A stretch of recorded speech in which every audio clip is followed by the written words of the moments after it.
guys, I'm Trina, and this week on Top 5 Wednesday, we are talking about our top 5 favorite book maps. I don't know about you guys, but when I open up a book and I see a map right there in the front, I get really excited, and that is like a sure sign that I am going to love this story because I love fantasy books, and I do read a lot of books that have maps in them, but not all of them are my favorite. I really hate when a story involves some kind of traveling and the book is describing what the characters have seen as they travel, and then I flip back to the front of the book to look at the map and the landscape looks nothing like what has been described to me in the book. So as beautiful as it may be, if it's not helpful to me, that kind of map is not going to be on this list. So today I'm talking about 5 books that had maps I actually used and found helpful. For me, at number 5 is We Were Liars by E. Lockhart. This is a contemporary book, but it actually did have a map in the front. It's just a map of the island where most of the story takes place. Just the fact that it was unexpected in a contemporary novel is kind of points for me, but also I used this map. I liked looking at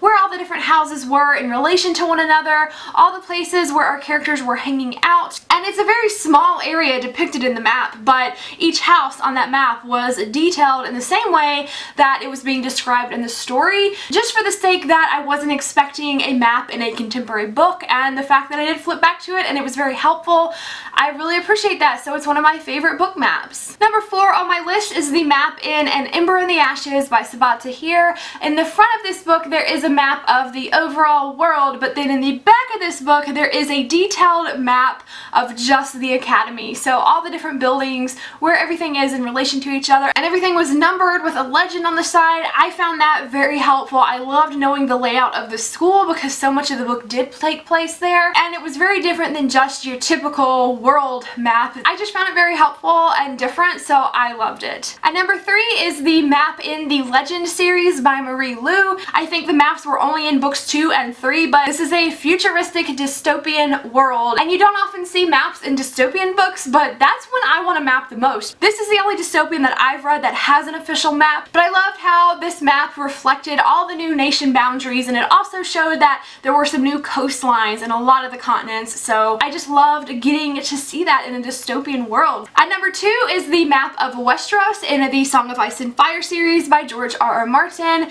These maps are very detailed, very helpful. There was a lot of traveling going on in this entire series. I felt like they were accurate depictions. I can look at the map and see exactly where our characters are going to and from, and as the books go on you start getting maps of different areas too, so I love it. I love Westeros. It's just a really expansive, well thought out world. And my number 1 favorite book map of all time, this may come as no surprise to you, but it is the map of Middle-earth from The Hobbit and The Lord of the Rings. These are the books that made me fall in love with book maps. Again, a story with a long journey going on. All the different places are represented on the map just perfectly, and you can definitely track almost the exact route that the characters were taking. I remember when I read The Hobbit, I did take a pen and highlighter and highlight their journey. So the classic, like the grandfather of maps, and definitely it is my all-time favorite.